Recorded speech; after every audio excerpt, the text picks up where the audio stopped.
तो चलिए बात करते हैं जेफरी एप्स्टीन फाइल्स की।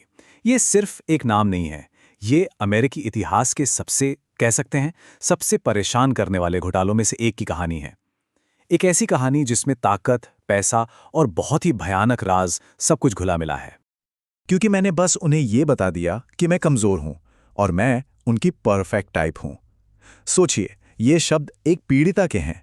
ये हमें याद दिलाते हैं कि इस पूरे स्कैंडल, इस पूरी कहानी के केंद्र में इंसान है। और ये गवाही, ये बस एक छोटी सी झलक है उस भयानक सच्चाई की कि कैसे कमजोरियों का फायदा उठाया गया। ये कहानी शुरू होती है एक ऐसी जगह से जो पहली नज़र में किसी जन्नत से कम नहीं लगती थी, लेकिन असल में वो एक शिकारी का अड्डा थी। तो साल था 1998, जब एक फाइनेंसर जेफरी एप्स्टीन 75 एकड़ का ये द्वीप खरीदता है। नाम था इसका लिटिल सेंट जेम्स। बाहर से देखो तो लगता था कि भाई ये तो सपनों की दुनिया है, जन्नत है। पर जो आसपास के लोग थे, जो स्थानीय लोग थे, वो इससे एक दूसरे बहुत ही खौफनाक नाम से जानते थे, पीडोफाइल आइलैंड। इस द्वीप के ना दो चेहरे थे। एक तरफ दुनिया के सबसे अमीर और ताकतवर लोग यहां पार्टियों के लिए आते थे, और दूसरी तरफ एक भयानक हकीकत थी जहां नाबालिग लड़कियों की तस्करी होती थी, उनके पासपोर्ट छीन लिए जाते थे और उनका यौन शोषण होता था। तो आखिर कौन था इस सब के पीछे? जेफरी एप्स्टीन, एक स्कूल टीचर जो पता नहीं कैसे रहस्यमय तरीके से अरबपतियों का फाइनेंशियल एडवाइजर बन गया, और उसने दुनिया के सबसे ताकतवर लोगों के साथ अपने रिश्ते बनाए। अगर ये समझना है कि यह घोटाला इतने सालों तक चला कैसे, तो उसके दोस्तों और मेहमानों की लिस्ट देखनी जरूरी है। यही वो शक्तिशाली नाम थे जिन्होंने उसे सालों तक एक तरह की ढाल दी, एक सुरक्षा दी। ये राज सालों तक दफन रहा, लेकिन फिर साल 2005 में एक आवाज ने इस खामोशी को तोड़ दिया। तो देखिए ये सब शुरू कैसे हुआ, सिर्फ एक शिकायत से। पर जैसे जैसे पुलिस ने जांच आगे बढ़ाई, एक बहुत बड़ा एक शिकारी तस्करी रैकेट सामने आ गया। और इसका काम करने का तरीका वो तो और भी चौंकाने वाला था। ये एक पिरामिड स्कीम की तरह था। मतलब पीड़ितों को ही पैसे दिए जाते थे कि वो और पीड़ितों को फंसाकर लाएं। सोचिए कितना भयानक सिलसिला रहा होगा ये। सबूतों का तो जैसे पहाड़ खड़ा हो गया था। दर्जनों पीड़ितों के बयान थे, पुलिस का एक मजबूत केस था, और तो और एफबीआई की 53 पेज की एक रिपोर्ट भी थी। लगा कि भाई अब तो न्याय मिलकर रहेगा, लेकिन पर्दे के पीछे कोई और ही सौदा हो रहा था।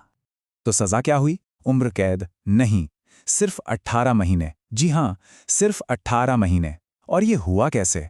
एक सीक्रेट डील के जरिए, एक गुप्त सौदे की वजह से, जिसे एक फेडरल अटॉर्नी अलेक्जेंडर अकोस्टा ने करवाया था। और ये सजा भी किसी मजाक से कम नहीं थी। उसे जेल के एक प्राइवेट विंग में रखा गया और दिन में 12-12 घंटे अपने ऑफिस जाने की इजाजत थी। मतलब वो जेल का इस्तेमाल बस रात में सोने के लिए कर रहा था। इसके बाद लगभग एक दशक तक ये मामला बिल्कुल ठंडे बस्ते में पड़ा रहा, जब तक कि एक पत्रकार ने सच्चाई को सामने लाने की ठान नहीं ली। मियामी हेराल्ड की पत्रकार थीं जूली के ब्राउन। उन्होंने 80 से ज्यादा संभावित पीड़ितों की पहचान की। उनकी रिपोर्ट्स ने जनता के गुस्से को एक बार फिर से भड़का दिया और सिस्टम पर एक्शन लेने का दबाव बनाया। इस बार जनता का दबाव इतना ज्यादा था कि एप्स्टीन को फिर से गिरफ्तार कर लिया गया। अब ऐसा लग रहा था कि शायद इस बार असली न्याय मिलने वाला है। लेकिन ठीक उसी वक्त जब लगा कि सारे राज अब खुल जाएंगे, कहानी ने एक ऐसा मोड़ लिया जिसने पहले से भी ज्यादा सवाल खड़े कर दिए। 10 अगस्त 2019, जेफरी एप्स्टीन अपनी जेल की कोठरी में मरा हुआ पाया गया।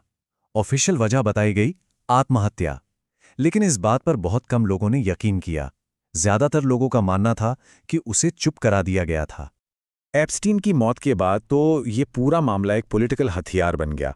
एक तरफ देखिए, चुनाव से पहले डोनाल्ड ट्रंप वादा करते हैं कि वो सारी फाइल्स को पब्लिक करेंगे, और फिर चुनाव जीतने के बाद उनका बयान पूरी तरह से बदल जाता है, यू टर्न ले लेते हैं। खैर, इस राजनीतिक उठापटक के बावजूद जनता का दबाव काम आया। कांग्रेस में एक ऐसा बिल पास हुआ जो बहुत कम होता है, जिसमें दोनों पार्टियों की सहमति थी, और इसने सरकार को कुछ दस्तावेज जारी करने पर मजबूर कर दिया। लेकिन जनता को जो मिला वो कोई साफ सुथरी लिस्ट नहीं थी, बल्कि हजारों पन्ने थे जिन पर ज्यादातर जानकारी काली स्याही से छिपा दी गई थी, रिडैक्ट कर दी गई थी। इस काली स्याही के बावजूद कुछ बहुत ही चौंकाने वाले डिटेल्स सामने आए, जिसने कॉन्स्पिरेसी थियरीज को और हवा दे दी। इसमें डोनाल्ड ट्रंप के खिलाफ कुछ गंभीर आरोप शामिल थे, जिससे इस पूरी कहानी में उनकी भूमिका पर नए सवाल खड़े हो गए। और ये एक कथित चिट्ठी जो उस समय लिखी गई थी जब ट्रंप राष्ट्रपति थे, ये जारी हुए दस्तावेजों में एक और परेशान करने वाली परत जोड़ देती है। और ये कहानी अभी खत्म नहीं हुई है। 10 लाख से ज्यादा दस्तावेज अभी भी जनता की नजरों से बहुत दूर हैं। और आखिर में ये सब हमें अमेरिका के सबसे बड़े स्कैंडल के एक बहुत बड़े सवाल पर लाकर खड़ा कर देता है। वो सवाल ये है कि इन फाइलों में अभी और कितने शक्तिशाली नाम छिपे हैं, और सबसे बड़ा सवाल, क्या पूरी सच्चाई कभी भी सामने आ पाएगी?